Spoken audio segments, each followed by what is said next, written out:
Et on a un outil qu'on a créé qui est un outil diagnostic pour aider les entreprises à se positionner sur l'échelle de l'entreprise apprenante.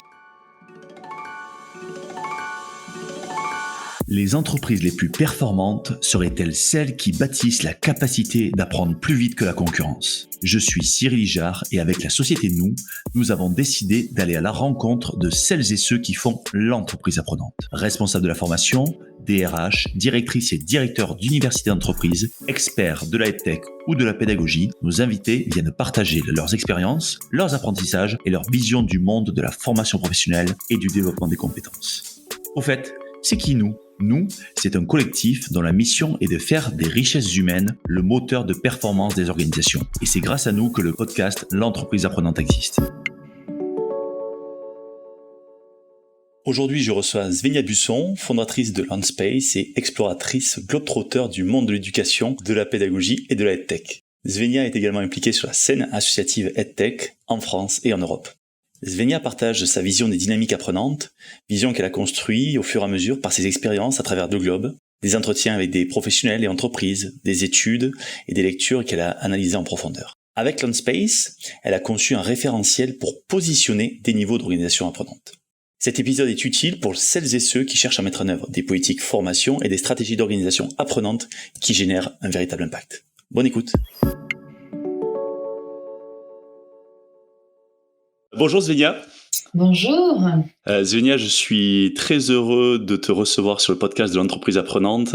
La première fois que je t'ai vu, alors toi tu ne m'as pas vu, mais moi je t'ai vu, c'était au Learning Show à Rennes il y a quelques années, qui était un événement assez extraordinaire. Et donc je t'avais découvert sur une conférence autour de l'éducation dans le monde entier, où tu avais fait finalement un panorama des pratiques éducatives, et ça m'avait beaucoup inspiré. Svenja, pour démarrer, je vais te demander de te présenter et de me donner des événements clés de ton parcours.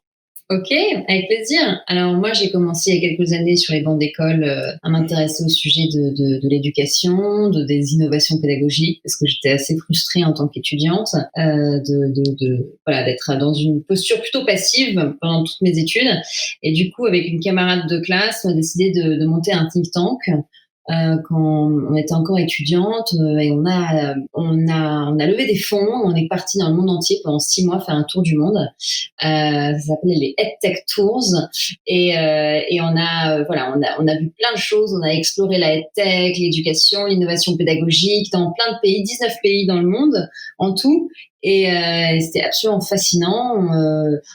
Donc on est rentré avec plein d'idées, avec plein de bonnes pratiques en tête. On a écrit un premier rapport qui a été pas mal médiatisé, et c'est comme ça qu'on s'est fait un peu connaître. Et puis ensuite, moi, je suis repartie faire des tours plus régionaux en Europe, en Afrique, pour aller voir plus contexte par contexte ce qui se passait sur un continent donné.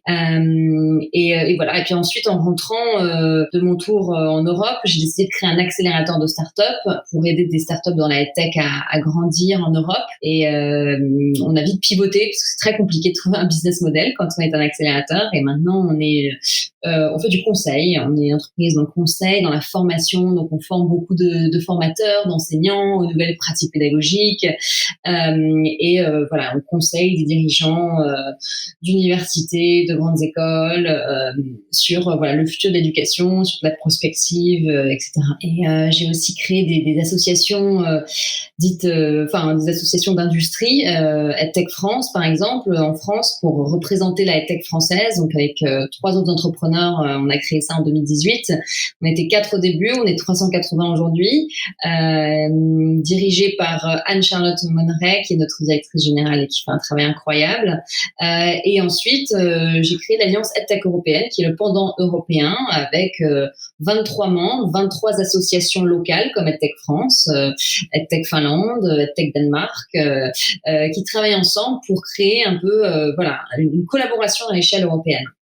Ok, waouh, effectivement, un parcours, avec un vrai fil rouge autour du learning, de l'éducation et de la pédagogie, avec effectivement EdTech France, que l'on connaît avec beaucoup de dynamiques qui sont créées chez EdTech France, et ça c'est très très bien pour notre secteur d'activité. On va revenir effectivement sur cette expérience de voyage qui t'a sûrement beaucoup apporté, et puis ensuite j'invite bien sûr les auditeurs à aller voir tout ce que tu as publié sur EdTech Tour ou ailleurs. Je sais qu'il y a beaucoup de publications qui ont été réalisées et qui sont très très intéressantes. Svenja, donc tu as, sans la nommer effectivement, tu as parlé de LearnSpace, de ta société, hein, qui aujourd'hui est une société de conseiller de formation. Je voudrais vraiment maintenant qu'on rentre dans le cœur de la formation dans les grands groupes que tu accompagnes, que tu côtoies au quotidien.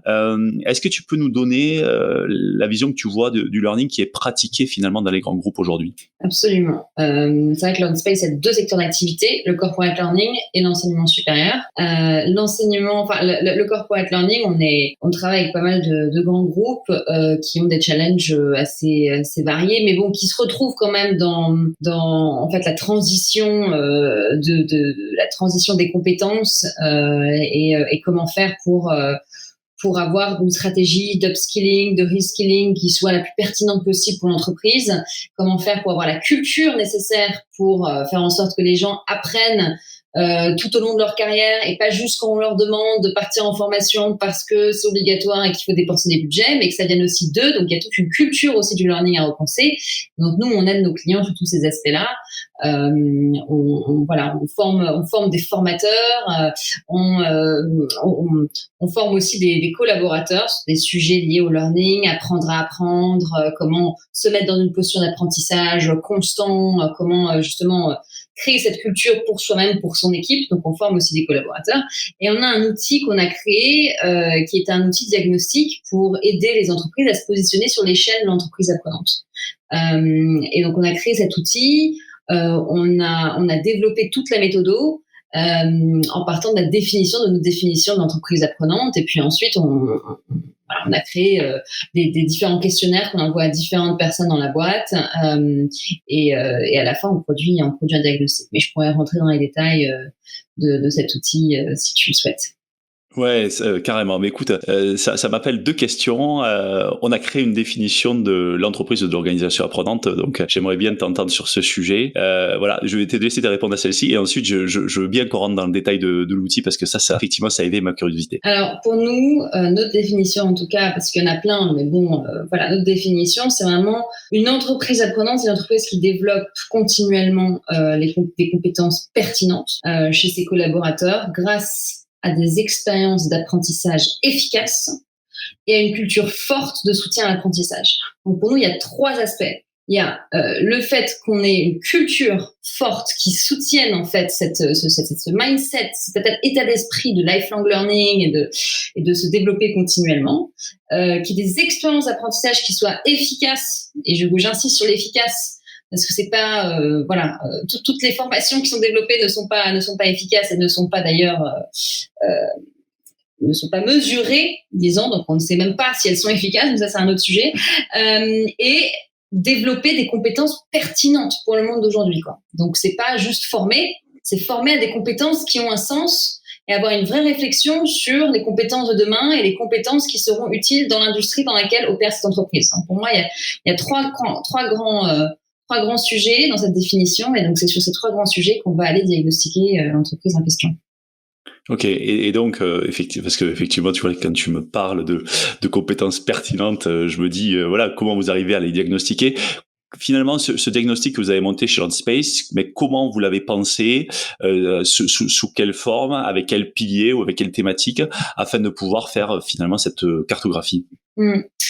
On l'a pensé grâce aussi à de nombreux contacts qu'on a au sein de l'entreprise. Donc on a parlé avec énormément de directeurs, directrices de formation, d'L&D managers, et puis on a lu et relu le bouquin de Peter Singer. Donc c'est vrai que on est allé vraiment creuser. On a énormément lu, on a énormément parlé avec des professionnels du secteur, et on a créé en fait cet outil qu'on est en train de déployer dans la première entreprise là en ce moment, Et voilà. Et donc en gros, je peux rentrer dans les détails si tu veux des 3 grands piliers. Si on parle de la culture du learning, on va aller regarder si le L&D est une priorité importante dans la boîte.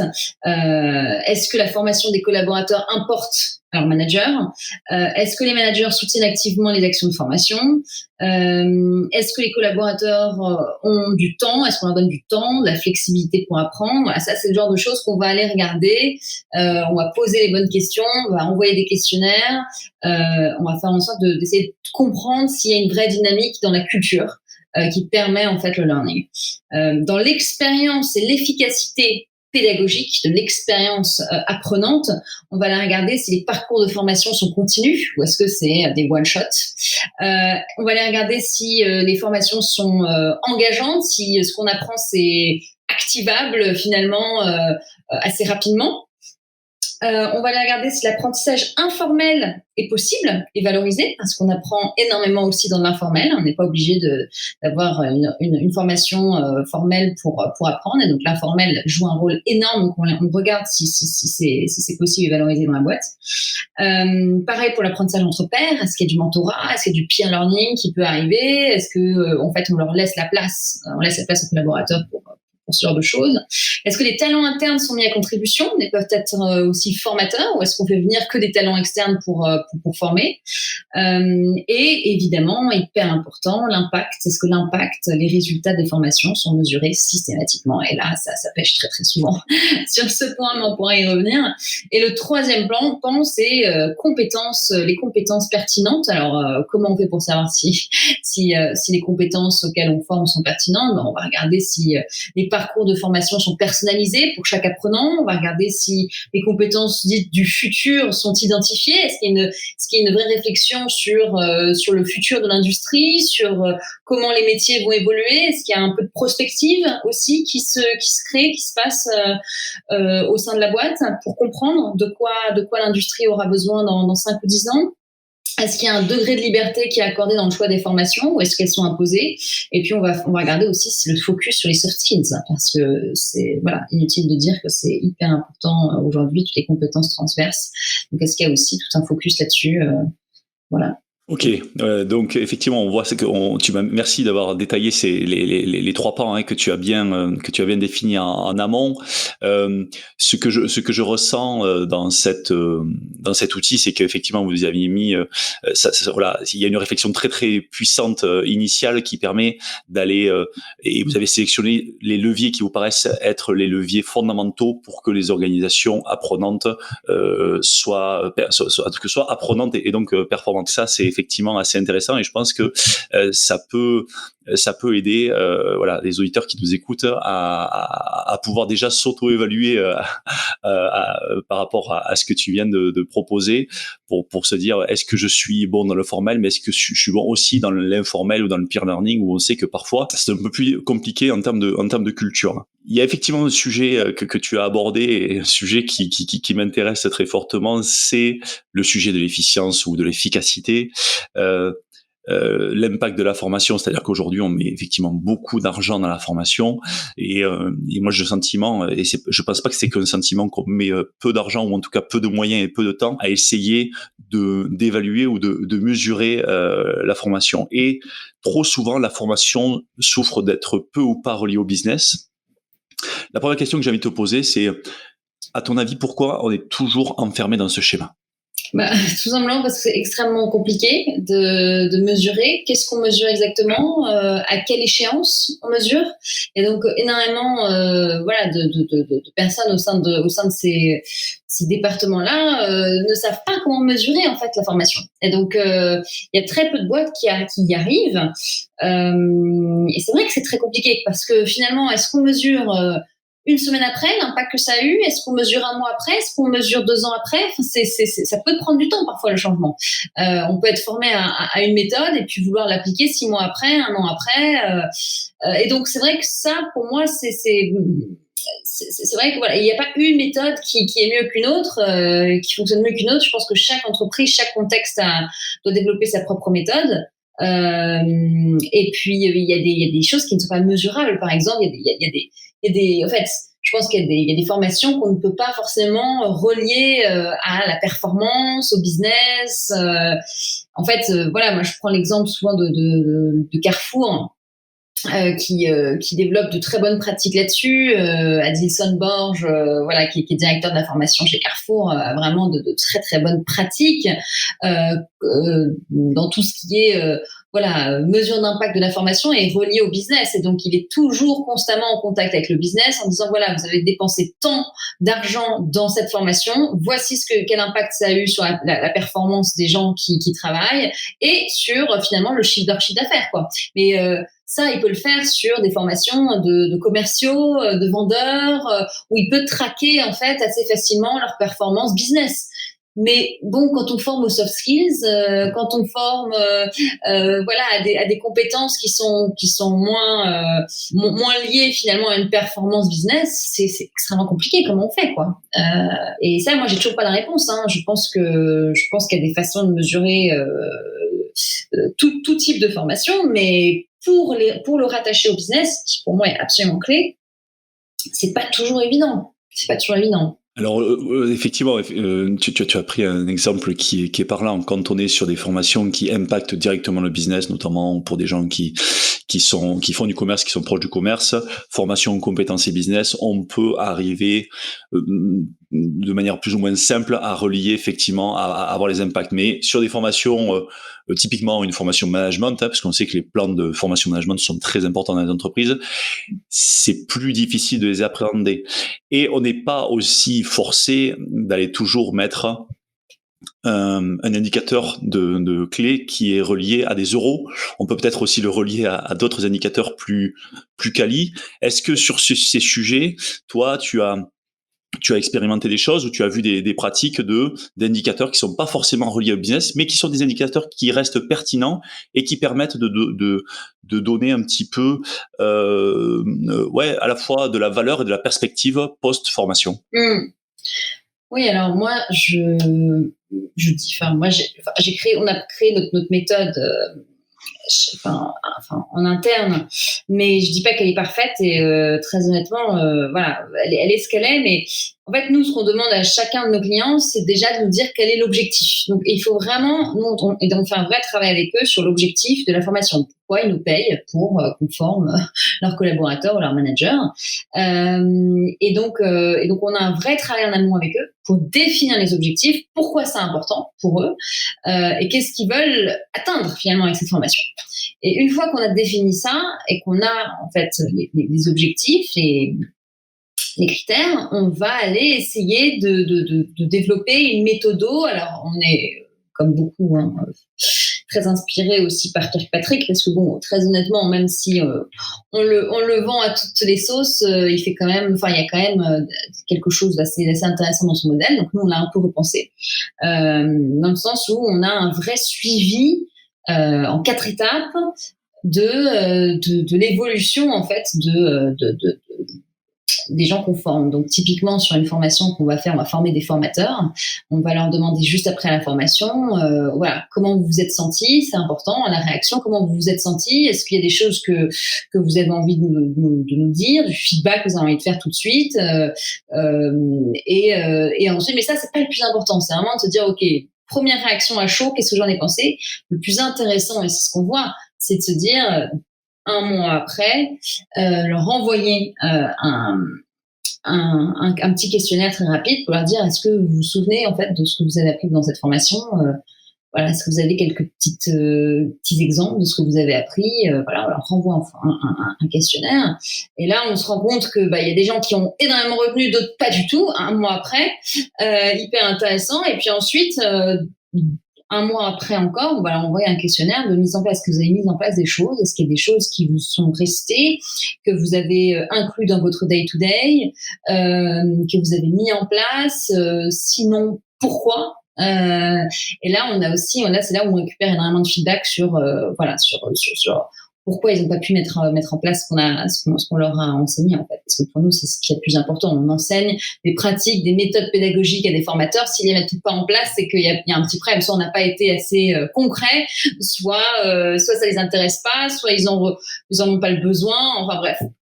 Mais en tout cas, tout ça, ça nous permet, au bout de 6 mois, de revenir vers notre client et de dire, voilà, tant de pourcents ont mis en place, tant de pourcents ont changé leur pratique dans les 6 derniers mois, etc., etc. Et de dire, en fait, sur les critères que vous nous avez dit, les objectifs que vous aviez au début, on a atteint notre objectif. Alors, surtout que nous, on fait jamais de one-shot. On fait des formations qui sont toujours, qui sont continues. On fait une première formation, ensuite on fait un webinaire de follow-up, ensuite 6 mois après on va refaire un Q&A ou des office hours pour les avoir en one-to-one, pour leur parler en one-to-one, etc. Donc on a plein de formats différents qu'on propose à nos clients, des petits formats, et on essaye de suivre en fait les apprenants le plus possible dans le temps, et pas de leur vendre une formation de une journée qui leur coûtera cher et sans avoir de follow-up, quoi. On préfère faire des big pieces of content et d'avoir des formations qui soient beaucoup plus dans le temps, et qu'on puisse d'ailleurs qu'on puisse suivre et qu'on puisse évaluer dans le temps, quoi. Finalement, chez Runspace, vous appliquez à vous-même la définition que vous avez de l'organisation apprenante sur le lifelong learning, quoi. C'est-à-dire, le fait que on peut pas juste mettre des formateurs 2 jours dans une salle et leur dire, voilà les méthodes, voilà les modalités, et allez-y, prenez-les et allez au front. Voilà, c'est plutôt le fait d'expliquer, de répéter, de reformuler, d'avoir des feedbacks, peut-être que eux aussi entre pairs, ils puissent s'apporter tout au long, et que vous puissiez avoir des moments à un moment donné d'échange où le formateur est aussi un facilitateur. Il permet aussi de créer des connexions entre. Donc effectivement, donc merci pour merci pour cet exemple, pour ce témoignage qui finalement montre que c'est pas, alors ça demande de l'ingénierie, mais c'est pas si difficile. Voilà, moi c'est un peu le message que j'essaie aussi de faire passer depuis pas mal de temps, aux gens de l'écosystème que je rencontre, c'est que cette notion d'impact qui est quand même très très intéressante et très importante à analyser, c'est pas si difficile, et il faut juste prendre le temps de se poser en amont, comme tu l'as dit. On regarde les objectifs et on essaie de regarder un petit peu plus loin que le bout de notre nez, c'est-à-dire un petit peu plus loin que la première formation, parce que on est, comme tu l'as dit, dans un flux continu. Et je crois que ça, c'est un vrai sujet, de se dire que la formation, c'est plus un événement, c'est un flux continu, et tu l'as bien dit au départ, et je pense que ça, l'état d'esprit doit un petit peu évoluer sur ce point-là. C'est exactement ça. Est-ce que dans tous les items dont tu as parlé, que tu mobilises en termes de mesures sur l'outil, tu vois un autre sujet qui est un peu le parent pauvre dans un certain nombre d'entreprises, peut-être au niveau culturel ou autre, tu te dis, là, il y a vraiment du travail? Outre le fait que l'impact est très peu ou parfois très mal mesuré, je pense effectivement que l'importance même du learning n'est pas considérée, quoi, dans beaucoup d'entreprises. Et on l'a vu pendant le Covid, c'était les premiers budgets qui ont été cutés. Enfin, il y a un vrai problème aussi, je pense, de prise de conscience, en fait, du learning. Mais je pense que tout ça c'est lié, hein. Puisque le learning n'est pas perçu comme essentiel au business, en fait, c'est parce qu'aussi on le mesure mal, et on est incapable de dire quel impact il peut avoir sur le business. Et si on le mesurait mieux, on n'aurait pas ce problème. Donc c'est un peu le sapin qui se mord la queue, quoi. Mais oui, il y a un vrai sujet autour de ça. Énormément d'entreprises pourraient bénéficier d'une meilleure valorisation du learning dans la culture, Mais encore une fois, il faut que ce learning-là il soit systématiquement mesuré, et qu'on puisse derrière démontrer qu'il a une importance, qu'il a un vrai impact sur le business. Ouais. Il y a du travail à faire sur la valorisation, effectivement, du learning, afin qu'en interne, on va dire, les instances dirigeantes, qui sont aussi en droit d'attendre des résultats, ou en tout cas des chiffres, des réalisations, Donc, merci pour ce partage auquel je souscris. Et donc, c'est aussi de notre responsabilité collective d'essayer de valoriser la filière. Je te propose maintenant que que l'on parte en voyage, puisque tu as beaucoup voyagé, et t'es une globe-trotter de l'éducation et du learning. Comme tu l'as dit en préambule, tu as visité vraiment de nombreux pays, tu as étudié beaucoup d'expériences d'apprentissage. Donc, tu as énormément de choses en tête, bien sûr, par rapport à ces expériences. Est-ce que tu pourrais nous donner juste quelques exemples de modèles, de philosophies d'apprentissage qui t'ont marqué, et surtout qui pourraient nous inspirer, nous, en France? Oui, bien sûr. Il y en a plein, plein. Ça dépend aussi des pays, des contextes. C'est vrai que dans les pays nordiques, par exemple, on a une relation au learning qui est complètement différente, avec vraiment l'apprenant au centre, une personnalisation complètement dingue, vraiment à tout niveau, que ce soit à l'école, à l'université, en entreprise. Chaque apprenant est pris comme un être à part entière, donc on essaie de comprendre ses besoins, on essaie de vraiment créer des parcours personnalisés. C'est vrai que énormément de pratiques dans les pays nordiques sont basées sur l'apprendre par le faire, quoi. Donc c'est vraiment, il y a très très peu de théorie, surtout en entreprise. On essaye de mettre les gens dans le vif du sujet, et de leur faire vivre des expériences, et ensuite de les former plus à la théorie. Donc c'est d'abord l'expérience, ensuite donc d'abord la pratique et ensuite la théorie. Et ça, je trouve ça très très intéressant. Et évidemment, au début, ça peut paraître un peu complexe de se dire on va faire avant d'apprendre, mais ça marche, ça a de très bons résultats. Alors sur des métiers plus complexes, où on peut prendre de vrais risques en faisant sans savoir, on peut aussi avoir l'aide de technologies comme la réalité virtuelle ou ce genre de choses qui peuvent aussi nous permettre de faire autant d'erreurs qu'on veut. Et ça, c'est beaucoup utilisé dans les pays nordiques, dans le cadre de la formation continue en entreprise, toujours dans cette optique de faire avant de savoir. Et ça, je trouve ça très intéressant. En Nouvelle-Zélande aussi, j'ai découvert une pédagogie hyper intéressante qui s'appelle Learn, Create, Share, donc apprendre, créer et partager, qui a été créée dans une école primaire à la base, qui est maintenant utilisée dans les universités du pays, dans les universités d'entreprise aussi, parfois, de dire que il faut commencer par apprendre la théorie. Bon, là, cette fois-ci, on commence par la théorie, mais il faut rapidement la mettre en place, créer un projet, créer quelque chose de cette méthodologie, de cet apprentissage. Donc là, dans la création, créer un projet factice, se mettre vraiment dans la peau finalement d'un vendeur, ou etc. Donc vraiment là dans de la création, d'expérience, et ensuite très rapidement partager ces apprentissages très importants, de dire voilà, écrire, d'avoir un espèce de blog où on partage ces expériences d'apprentissage et on les garde précieusement, et puis en même temps on les partage à toute la boîte, ou à ses collègues ou à ses camarades de classe, et ça peut avoir aussi un vrai impact de mettre sur papier, ou plutôt sur clavier, ces apprentissages avec une vraie réflexion de comment j'ai appris, qu'est-ce que je retiens, etc.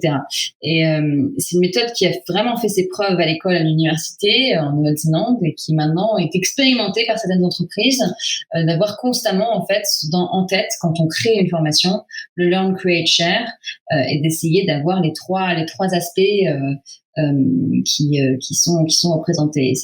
C'est une pédagogie qui a été créée avec un chercheur en sciences de l'éducation, qui a démontré qu'on apprend quand son apprentissage est visible. John Hattie, qui dit « make learning visible », pour en fait rendre tangible ses apprentissages. Alors ça peut être par le fait d'écrire un article de blog, ou peu importe sur son apprentissage. Ça peut être de créer quelque chose. Alors à l'école, on leur demande souvent de créer une œuvre d'art, d'écrire un poème, ou de faire un film, ou un podcast de ce qu'ils ont appris, dans la partie create. Mais c'est vraiment de rendre son apprentissage tangible et visible. Et je pense que c'est extrêmement important et qu'on le fait pas assez, quoi. Qu'on apprend, mais qu'on n'essaye pas de rendre cet apprentissage tangible, alors que ça fait partie du processus d'apprentissage, quoi. Donc ça c'est très important.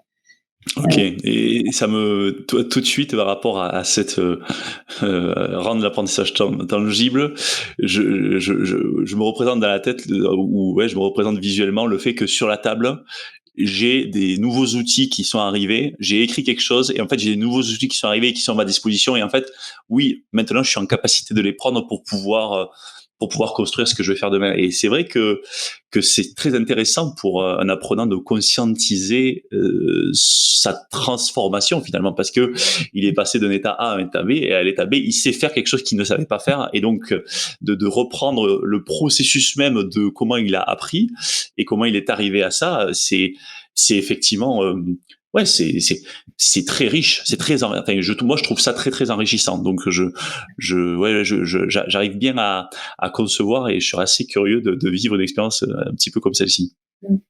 Ouais, c'est vrai. Ok, très bien. Merci pour ces partages. Svenja, je vais te proposer, puisque je sais que chez LearnSpace vous faites pas mal de prospectives et que voilà vous aidez à inspirer aussi les organisations, que ce soit dans la formation initiale ou dans la formation continue. Et moi j'ai envie de qu'on se projette un petit peu ensemble. Je le fais pas souvent ce podcast, mais comme je sais que ça fait partie de tes missions et c'est quelque chose que tu aimes beaucoup, j'ai vraiment envie de te poser cette question de prospective. Ton vécu, donc, il a nourri vraiment ta vision de la pédagogie et du développement des compétences. Et là, je te dis, voilà, nous sommes en 2025 et tu as réussi à mettre en œuvre une nouvelle façon d'apprendre et de transférer le savoir aux collaborateurs. Est-ce que tu peux nous dire comment tu as fait? Alors, je peux pas être trop futuriste parce que 2025, c'est dans 4 ans, mais 2030, si tu veux, 2030, il n'y a pas de problème. C'est vrai que ce que je garderai toujours en tête, si je pouvais faire du design fiction et que j'avais vraiment toute la carte blanche sur comment former au plus efficace, je garderais quand même toujours en tête notre façon d'apprendre et le fonctionnement de notre cerveau apprenant. Parce que c'est vrai que ça, on l'oublie souvent, mais en fait, on sait comment notre cerveau apprend. Et donc, la première chose à laquelle on devrait former nos formateurs et nos enseignants, c'est ça. C'est les neurosciences cognitives et la capacité du cerveau à apprendre quand il est actif, quand il est engagé, quand il fait en fait, quand il crée. Et donc ça, c'est très important. Et c'est vrai que je pense que je me focaliserai là-dessus et j'inventerai des expériences complètement, si on est en 2060 ou 80 et qu'on peut se permettre de créer des expériences digitales, virtuelles, qui soient au-delà de ce qu'on peut faire aujourd'hui avec nos casques de VR et tout, mais de vraiment comme si on avait une machine une machine pour aller dans le futur, de mettre des gens dans des postures, dans des positions où ils sont en train de vendre leurs produits à un client, mais vraiment ils le sentent, ils le font, ils sont là, ils ont le client et c'est vraiment ce qui se passe, quoi. Et tout leur corps y est. Et je pense que c'est de les mettre en situation le plus possible et de les faire faire beaucoup plus que d'essayer d'incorporer des choses dans leur cerveau. Donc moi, je ferais de l'expérience à fond. J'inventerais des façons de leur faire faire le maximum de choses, d'expérimenter le maximum de pratiques en vrai, en real life, quoi. Même si bon, après ils pourraient en revenir en 2060 et voilà. Mais et ensuite, je leur ferais vraiment échanger avec leurs pairs parce que je crois beaucoup au peer learning, je crois beaucoup à l'intelligence collective et ça, même avec toute la techno qu'on a et qu'on pourra avoir dans le futur, ça remplacera jamais le pouvoir du collectif et de l'apprentissage par les pairs, quoi. Donc voilà, j'imagine que la startup WAP, We Are Peers, qu'on connaît très bien, sera encore là en 2060 et je compte sur eux pour nous inventer de nouvelles façons encore plus innovantes, toujours plus innovantes d'apprendre entre pairs. Ok, ouais. Et effectivement, sur le côté immersif, on va aussi compter sur nos forces vives et les prochaines générations pour qu'ils nous inventent les technos qui nous permettront de nous immerger encore plus dans des écosystèmes le plus proches de nos réalités professionnelles. Trop bien. Merci pour ce petit voyage. Avant de terminer, quand on a préparé cet épisode, tu m'as confié que tu avais débuté l'écriture d'un livre sur le skill gap, sur le fossé entre la formation initiale et le monde professionnel. Je pense qu'il y a beaucoup à dire sur ce sujet. Je sais que tu es au début, mais est-ce que tu peux nous expliciter en quelques mots la problématique que tu as étudiée et pourquoi tu as voulu aller te plonger dans l'écriture de ce livre? C'est un vrai sujet pour moi, c'est le sujet central aujourd'hui. C'est vraiment le gap, le fossé entre ce qu'on apprend dans notre formation initiale et les besoins en fait des entreprises en termes de compétences. Et c'est vrai qu'aujourd'hui, on a un système d'université en 3, 5 ans et qui est très peu agile, avec des compétences pourtant qui changent tous les ans, et tous les 3 ans, on dit qu'une compétence devient désuète. Donc en fait, est-ce que ça sert encore à quelque chose de faire en fait un cursus universitaire de 5 ans? Et ça, c'est des vraies questions que je me pose avec ce livre. Et donc je regarde tous les nouveaux formats de bootcamp. En 2, 3, 6 mois, on peut apprendre des compétences extrêmement qui sont applicables rapidement, trouver un job sans même être diplômé d'un diplôme certifié par l'État. Et donc, on a énormément de bootcamps comme ça qui se lancent, on a commencé aux US et maintenant en France, qui enseignent pas que des skills liés à la tech, mais aussi en marketing, en business développement, en sales. Et là, on voit qu'il y a aussi un vrai début sur tous les métiers manuels, parce que on voit aussi que même faire un CAP de 2 ans de plomberie, on est peu employable à la fin, puisqu'on continue à faire des matières générales, des maths, du français, à peu près 20 heures par semaine, ce qui est énorme. Et donc, on voit aussi des nouveaux bootcamps de 2 mois sur devenir plombier en 2 mois, que de la pratique, que de l'expérience, avec des gens du métier qui viennent nous voir, qui nous forment. Et on voit que c'est ce genre d'école un taux d'insertion derrière qui est énorme, et alors qu'ils sont même pas reconnus par l'État, quoi. Donc, pour moi, ça, c'est une vraie révolution, une vraie révolution. Et au-delà de ça, de se dire comment, en tant qu'entreprise, on peut former toutes nos nouvelles recrues. Quels sont les moyens de les former? Est-ce que ça va être avec ces bootcamps-là? Est-ce que ça va être avec des moyens de formation en interne? Mais en tout cas, on est en train de regarder dans plein d'entreprises dans le monde comment faire pour justement bridge the gap, comme disent les Anglais. Et c'est un vrai sujet quand on voit aussi que des directeurs d'université sont persuadés, je crois, le chiffre c'était 96% des directeurs d'université aux US sont persuadés qu'ils préparent bien leurs étudiants au monde du travail, tandis que quand on va chez les RH, on leur demande, là, il n'y en a plus que 16 ou 20% qui disent qu'en fait, les candidats qu'ils reçoivent sont aptes en fait à travailler. Et donc, c'est ça, en fait. Il y a un énorme gap entre la perception des universités et de ces institutions très lourdes, finalement, et très peu agiles sur l'efficacité de leur travail, finalement, que de placer des jeunes sur le marché de l'emploi, et des employeurs qui disent mais c'est une catastrophe, quoi. On doit reprendre toute la formation parce que ce qu'ils apprennent c'est plus du tout actuel, et donc voilà. Donc moi j'essaie de trouver toutes les solutions dans le monde qui essayent de répondre à ce sujet-là, et je vais les compiler dans ce bouquin.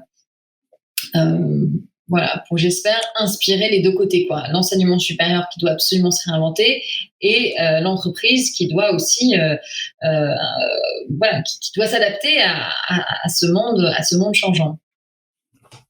Ok, effectivement, ça doit effectivement nous questionner, et tu as relevé un point, notamment des bootcamps qui se mettent formation diplômante, sur plusieurs années, et on a des bootcamps qui sont pas forcément effectivement diplômants, qui sont sur des courtes périodes, et où on a des taux d'employabilité qui sont de l'ordre de 100%.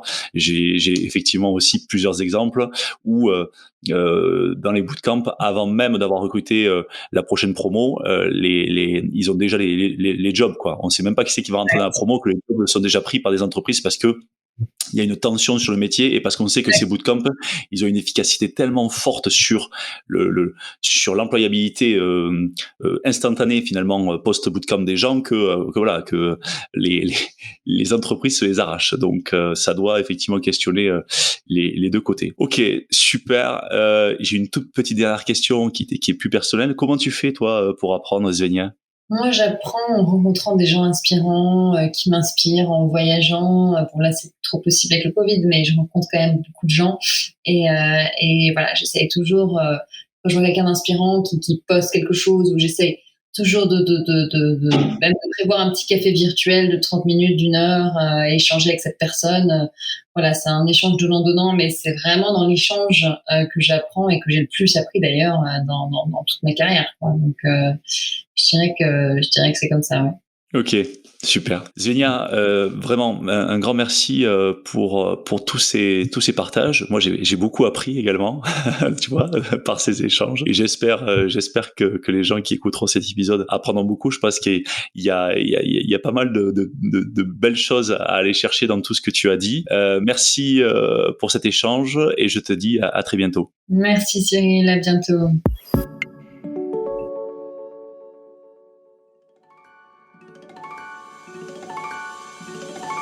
Attendez, ne partez pas si vite. Vous avez aimé cet épisode ? Dites-nous-le en laissant un commentaire, en le partageant auprès de vos collègues ou sur les réseaux sociaux et en laissant 5 étoiles sur Apple Podcast. Cela nous aide vraiment à faire connaître le podcast et nous motive à produire de nouveaux épisodes. L'entreprise apprenante vous a été présentée par nous. Nous est une entreprise dont la mission est de faire des richesses humaines le moteur de performance des organisations. Retrouvez-nous sur nous.co, nous.co. À très bientôt sur l'entreprise apprenante.